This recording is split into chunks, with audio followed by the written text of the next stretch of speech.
Imagine a time so distant, so ancient, that it defies the very concept of history as we understand it.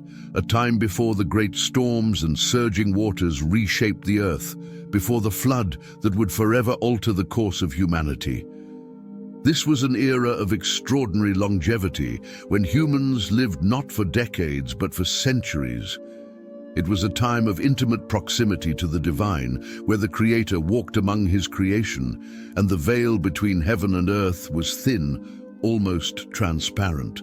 This is the world we find in the opening chapters of the Bible, particularly in the book of Genesis, where the story of creation unfolds in a sequence of events that are both awe-inspiring and deeply mysterious.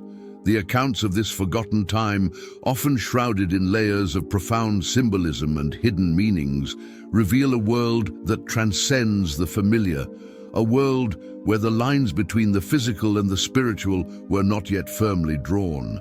In this primeval world, notable figures such as Adam, Eve, Cain, Abel, and the eventual hero Noah emerge as central characters in a narrative that speaks to the core of human existence. Themes of creation, fall, rebellion, and redemption. As we delve into this ancient epoch, we encounter not just a story of the past, but a reflection of the ongoing spiritual battles that define our present and future. Forces far greater than mere mortals, Satan and his fallen angels, conspired to bring about the flood, an event that would transform the face of the earth and the destiny of humankind. Yet, the seeds of this catastrophe were sown long before the waters began to rise. They were sown in the hearts of beings who, though created by God, chose to rebel against him.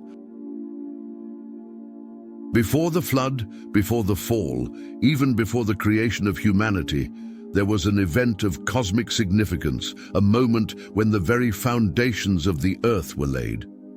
In the book of Job, God reveals this primordial event, asking Job, "Where were you when I laid the foundations of the earth? Tell me if you have understanding.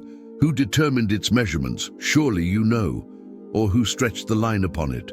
To what were its foundations fastened, or who laid its cornerstone, when the morning stars sang together and all the sons of God shouted for joy?" In these verses, we are given a glimpse into the pre-creation reality, a time when angelic beings, referred to as the morning stars and sons of God, witnessed the creation of the earth and celebrated the glory, power, and wisdom of God. These beings, who existed in the eternal realm long before humanity was formed, played a silent yet significant role in the unfolding drama of creation. They sang for joy as the foundations of the world were laid, their voices a celestial chorus that echoed through the cosmos. Yet, among these morning stars, there was one whose heart would soon turn from worship to rebellion, a being of immense beauty and wisdom, later known as Satan. His fall, and the fall of those who followed him, would set in motion a chain of events that would lead to the corruption of the world and the eventual judgment of the flood.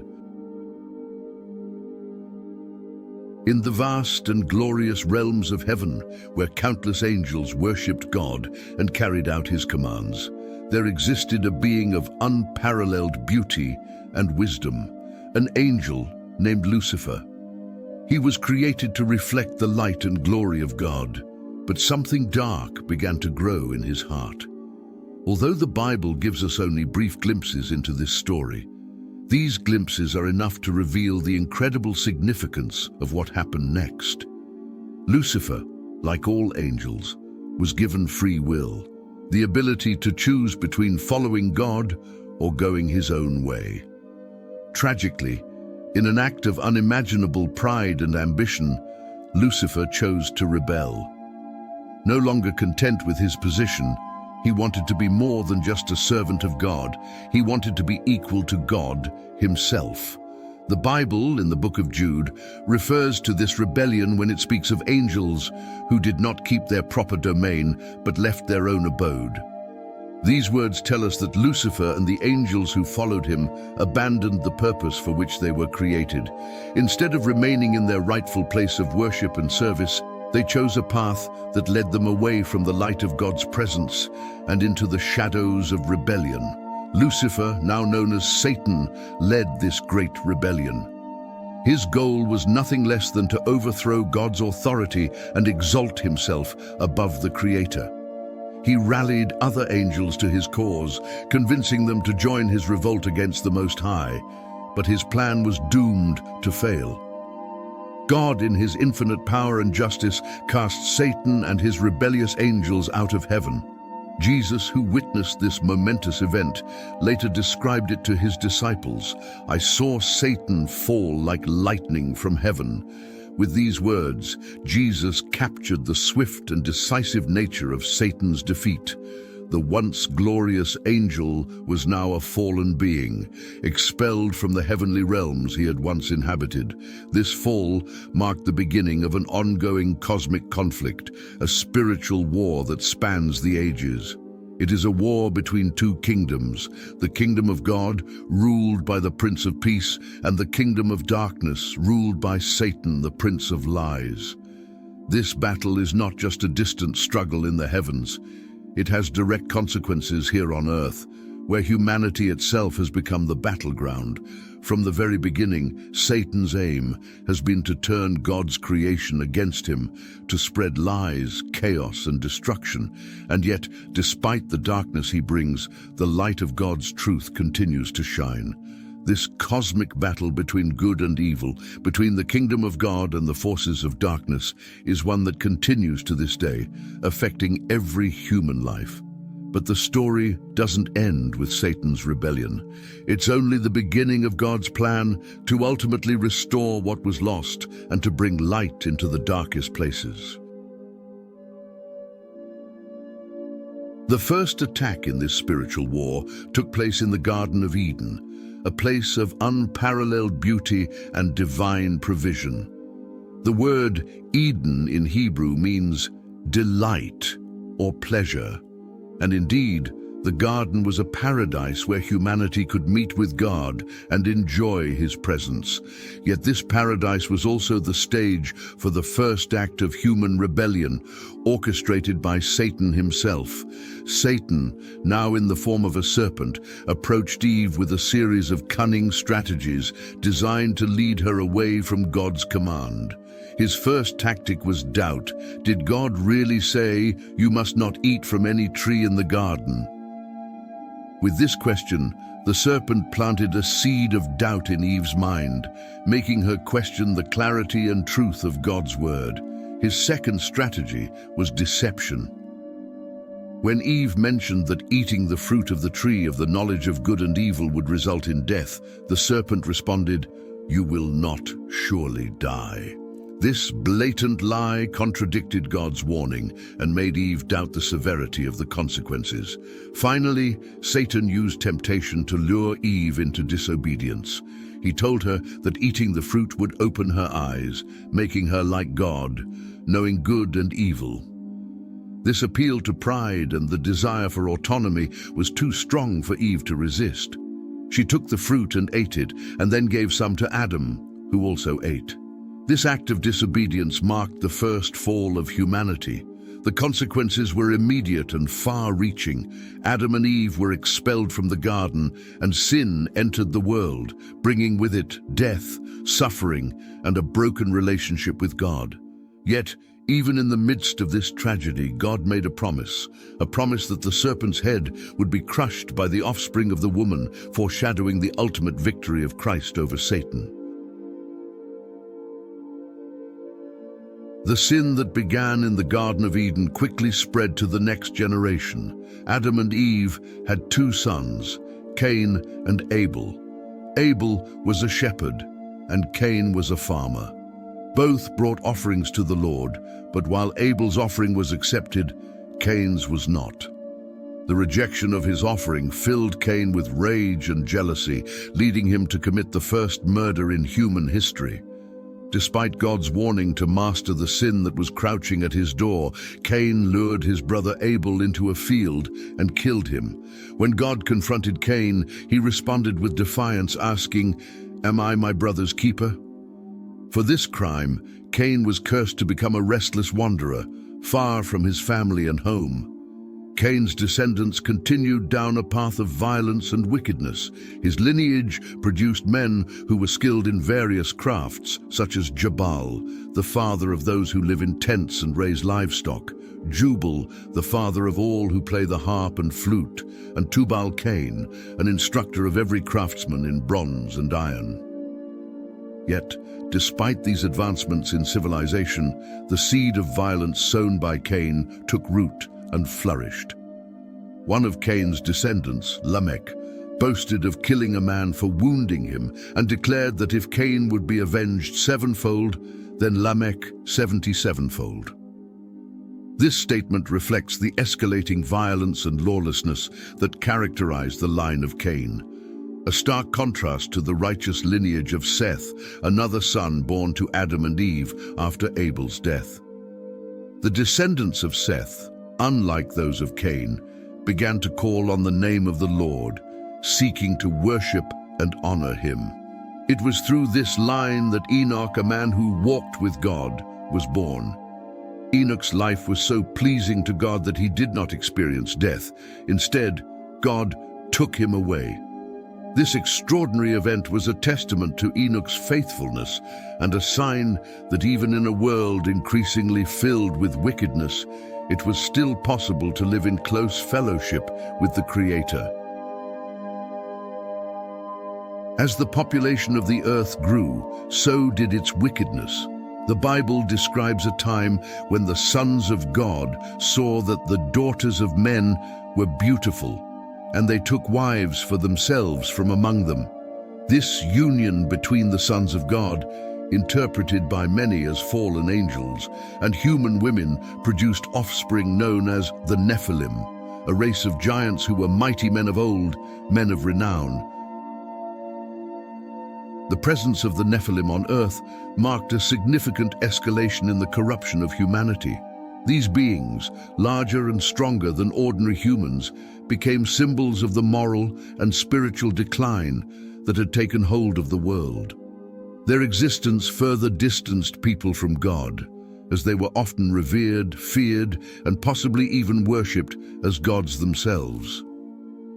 The Bible paints a grim picture of the state of the world at this time. The Lord saw how great the wickedness of the human race had become on the earth, and that every inclination of the thoughts of the human heart was only evil all the time. The earth was filled with violence, and humanity's collective heart had turned completely away from God. This was not merely a physical corruption, but a deep spiritual and moral decay. Families were no longer sanctuaries of love and support, but had become battlegrounds of deceit and betrayal. Neighbor turned against neighbor, and communities were torn apart by selfishness, greed, and power struggles. Governments, instead of upholding justice, became instruments of oppression, maintaining the dominance of the strong over the weak. In this chaotic and fallen world, God saw that his creation, the jewel of his work, had become so corrupted that it was beyond redemption through ordinary means. The world was no longer a reflection of his divine order, but had become a place where sin reigned supreme. As God looked upon the earth, his heart was filled with deep sorrow. The Bible tells us the Lord regretted that he had made human beings on the earth, and his heart was deeply troubled. This divine sorrow was not a regret in the human sense, as if God had made a mistake, but rather a profound sadness at the state of his creation. Imagine the heartache of a parent watching a beloved child spiral into self-destruction. This was the pain that God felt as he witnessed the corruption of humanity. In his sorrow, God made a difficult decision. I will wipe from the face of the earth the human race I have created, and with them the animals, the birds, and the creatures that move along the ground, for I regret that I have made them. This was not a decision made lightly. It was an act of judgment, yes, but also an act of mercy, a way to cleanse the earth and give it a chance to start anew. The flood would be God's instrument of purification, a way to wash away the pervasive wickedness that had taken root in the world. Yet even in the midst of this impending judgment, there was a glimmer of hope, a man named Noah. At a time when the world was overwhelmed by sin and darkness, one man stood out as a beacon of hope, Noah. In the midst of widespread corruption, where people had turned away from God and embraced wickedness, Noah lived differently. The Bible tells us that Noah was a righteous man, blameless among the people of his time, and he walked faithfully with God. This simple description speaks volumes about Noah's character. In a world where doing wrong had become the norm, Noah chose a different path. He showed that even when surrounded by darkness, it's still possible to live a life that pleases God. Noah came from a special family line. He was a descendant of Seth, the son of Adam, who had remained faithful to God. This lineage included remarkable figures like Enoch, a man who walked so closely with God that God took him up to heaven without letting him experience death. This same spirit of faithfulness was alive in Noah. He carried on the tradition of his ancestors, choosing to follow God even when the world around him had lost its way. But Noah wasn't just a man of strong faith. He was also a devoted family man. He had 3 sons, Shem, Ham, and Japheth. Noah raised them to share his values, teaching them the importance of faith, obedience, and integrity. In a time when the world was filled with violence and moral decay, Noah's family became a haven of righteousness. Their home was a place where the light of God's truth still burned brightly, despite the darkness that had consumed the world outside. When God looked down on the earth and saw how deeply humanity had fallen into sin, he knew something had to be done. The world was filled with violence, corruption, and evil, and it grieved God's heart. Yet, in the midst of this, God found one man who remained faithful, Noah. Because of Noah's righteousness, God chose him for an extraordinary mission. God decided that Noah would be the one to help preserve life on earth, to be the guardian of a fresh start for humanity. God gave Noah a monumental task, to build an ark, a massive wooden ship that would protect Noah, his family, and a pair of every kind of animal from a devastating flood that was coming to cleanse the earth. It was a daunting challenge, one that would require immense faith and perseverance, but Noah didn't hesitate. He trusted God completely, and he set about building the ark exactly as God had instructed. Noah's story is a powerful reminder that even in the worst of times, it's possible to live a life of integrity and faith. His example teaches us that one person's faithfulness can make a world of difference, lighting the way for others and opening the door to new beginnings. Even when the world around us seems lost, we can choose to be like Noah, holding fast to our faith and trusting in God's plan. God provided Noah with very specific instructions for building the ark. Make yourself an ark of gopher wood. Make rooms in the ark and cover it inside and outside with pitch. And this is how you shall make it. The length of the ark shall be 300 cubits, its width 50 cubits, and its height 30 cubits. You shall make a window for the ark, and you shall finish it to a cubit from above, and set the door of the ark in its side. You shall make it with lower, second, and third decks. The ark was no ordinary boat. It was a colossal structure designed to withstand the catastrophic floodwaters that would soon cover the earth. Its dimensions, when converted to modern measurements, were approximately 450 feet long, 75 feet wide, and 45 feet high, an immense vessel capable of holding a vast number of animals and provisions for an extended period of time. Building the ark was a monumental task, one that took many years to complete. Throughout this time, Noah remained faithful to God's command, despite the ridicule and disbelief of those around him. The people of his time could not comprehend the impending disaster, and they mocked Noah for his seemingly futile efforts. Yet Noah persevered, driven by his unwavering faith and obedience to God. As the years passed and the ark took shape, it stood as a towering testimony to Noah's faithfulness and to the seriousness of God's impending judgment. The ark was not just a physical structure, but a symbol of salvation, a refuge for those who would heed God's warning and seek shelter from the coming storm. In addition to building the ark, Noah was instructed to gather pairs of every living creature, male and female, to preserve their species during the flood. God also commanded Noah to bring 7 pairs of every clean animal, as well as 7 pairs of every bird, to ensure the continuity of life after the flood. Noah did everything exactly as God had commanded him, demonstrating his complete trust in God's plan. Finally, the day came when God's warning would be fulfilled. The skies darkened, and the heavens opened, releasing a torrent of rain that would continue for 40 days and 40 nights. The fountains of the great deep were broken up, and the windows of heaven were opened as the earth was engulfed in water. As the floodwaters rose, Noah, his family, and all the animals that had been gathered entered the ark. God himself shut the door, sealing them inside and protecting them from the devastation that was about to unfold. Outside the ark, the waters continued to rise, covering even the highest mountains and wiping out all life on the surface of the earth. The flood was not just a physical catastrophe, but a profound act of divine judgment. It was God's response to the pervasive wickedness that had corrupted his creation. Yet, even in this act of judgment, there was mercy. God had provided a way of escape, a refuge in the ark, for those who were willing to trust in him. For 40 days and 40 nights the rains fell, and the waters continued to rise until the entire earth was submerged. All life that had not entered the ark perished in the flood, leaving Noah and his family as the sole survivors of a world that had been swept away by the waters of judgment.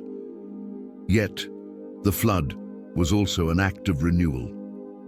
As the waters began to recede, the ark came to rest on the mountains of Ararat.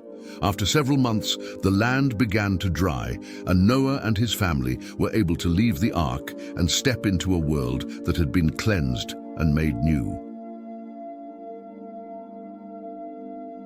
When Noah and his family emerged from the ark, they were greeted by a world that had been washed clean of its former corruption. The earth, once filled with violence and sin, was now a blank canvas, ready for a new beginning. The first thing Noah did upon leaving the ark was to build an altar to the Lord.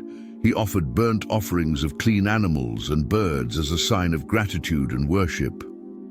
This act of worship pleased the Lord, and he made a covenant with Noah and his descendants, a covenant that would extend to all of creation. God promised Noah that he would never again destroy the earth with a flood. As a sign of this covenant, he set a rainbow in the sky, saying, "I have set my rainbow in the clouds, and it will be the sign of the covenant between me and the earth. Whenever I bring clouds over the earth and the rainbow appears in the clouds, I will remember my covenant between me and you and all living creatures of every kind. Never again will the waters become a flood to destroy all life." This covenant was not just a promise to refrain from future judgment by flood, but a testament to God's enduring mercy and faithfulness. It was a reminder that despite humanity's propensity for sin, God's love and grace would always provide a way of redemption. Noah's story does not end with the flood. He lived for many years after the waters had receded, and from his 3 sons, Shem, Ham, and Japheth, came the nations of the earth. The descendants of these 3 men spread out over the land, forming new civilizations and carrying with them the legacy of the flood. Yet the post-flood world was not immune to sin. Despite the fresh start, humanity soon began to falter once again. The story of the Tower of Babel, which follows shortly after Noah's narrative, serves as a reminder that the human heart remains prone to pride and rebellion, even in the face of God's mercy.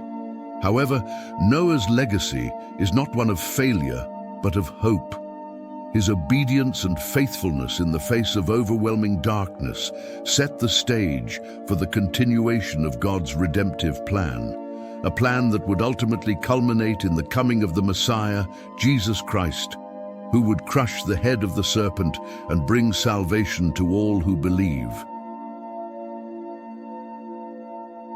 The story of Noah and the flood is not just a tale of ancient history, but a profound narrative that speaks to the ongoing spiritual battles of our own time.